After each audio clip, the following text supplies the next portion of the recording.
Good morning. I had a topic that I was going to discuss, but something actually came up speaking with somebody on my way in, and I figured I would talk about it, and that is mold toxicity. It's played a pretty significant role in my family's life, and um, it's something that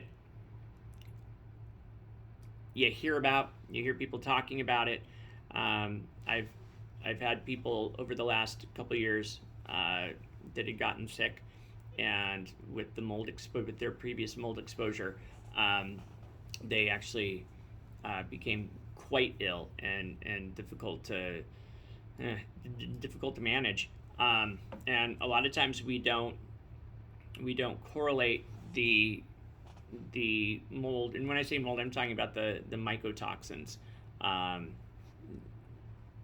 and and so the mold will give off these spores, and the mold loves water damaged or moist environments, which we have a lot of, and especially with crops that are improperly stored, corn and grain, coffee, and, a lot of potential for mold toxicity.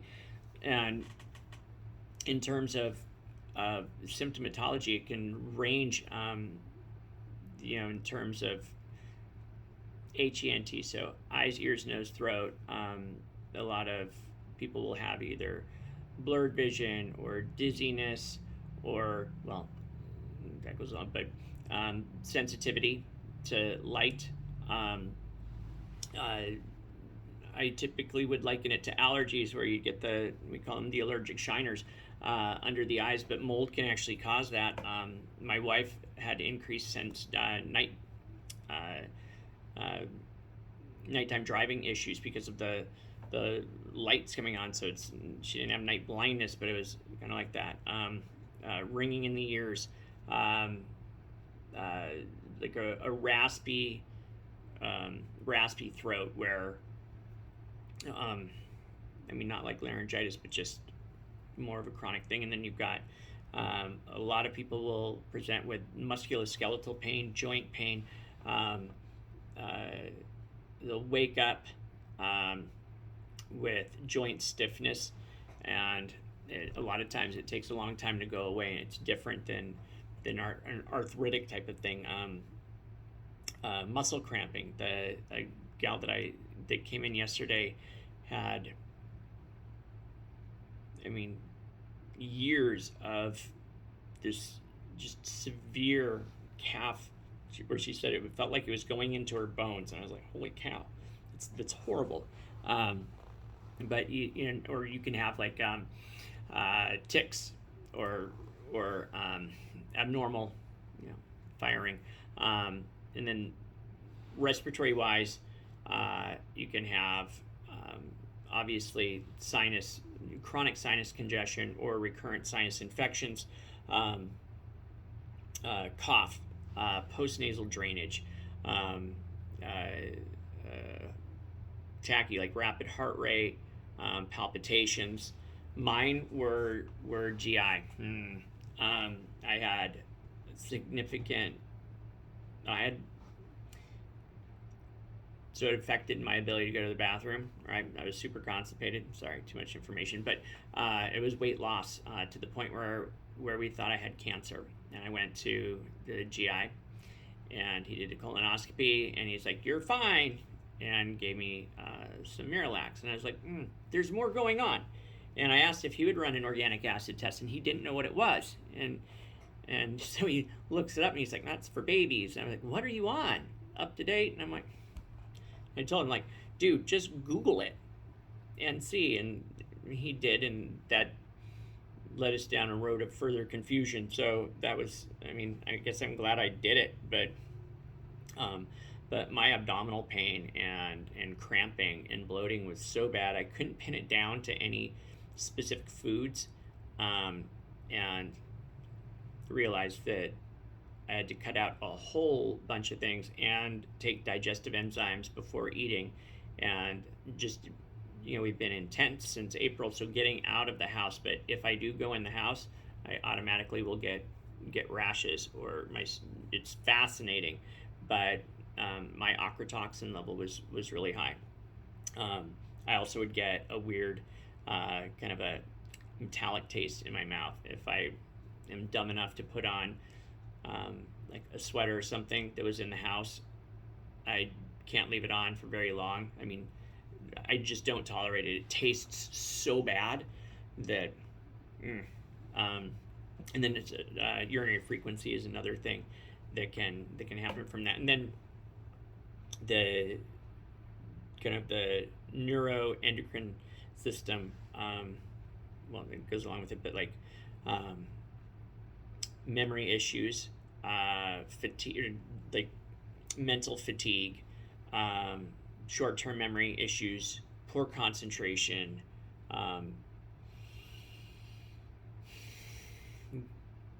word recall, right? Remembering people's names, but word recall. Like my son couldn't figure out what the wheelbarrow. It's right there, and I was like, "Cohen, throw it in the wheelbarrow." And he turned around. And he's like, "What's the wheelbarrow?" And I'm just like, "Oh my goodness! Like, this is a bright boy. Like, what is going on?" That, and you know, I wanted to laugh, and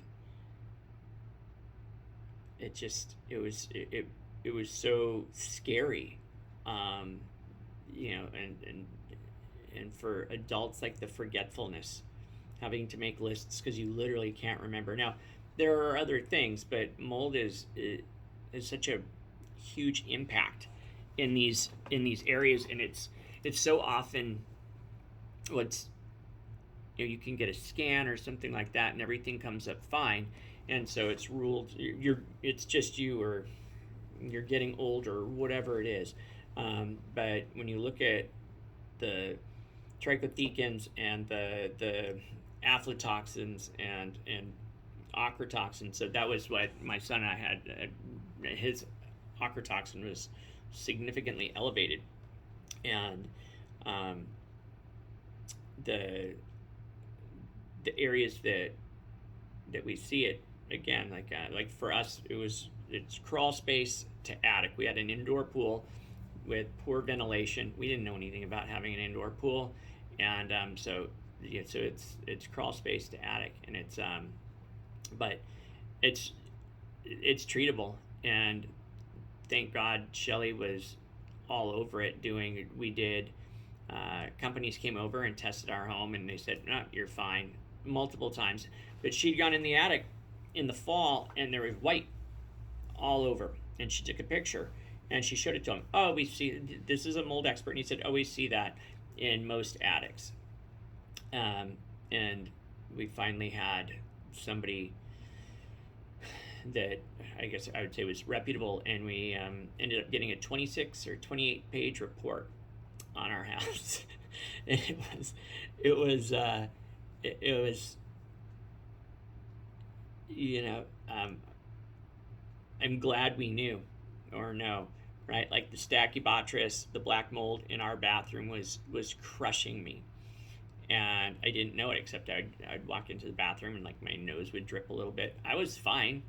It just, you don't realize how insidious it is, and so I think it's an extremely important topic that is under discussed, or people say that it doesn't have any impact, and I can tell you unequivocally that mycotoxins have an impact, and that's one of the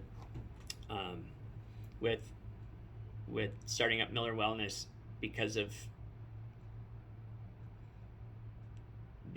how it was crippling Shelly and me and my kids, and the nothing that would have been done about it. It's sort of one of, especially Shelly's missions with Miller Wellness, is to help people identify, understand, and identify, if it is an issue, knowing what tests to do, like an ERMI test is a good one, and then doing mycotoxin testing. It's a urine test that changed our lives. So, make sure that you don't let,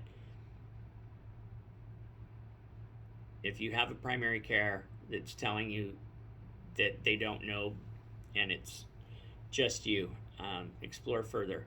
And please don't hesitate to call. It's we're pretty passionate about about helping people that have these issues. So, all right, have a great day.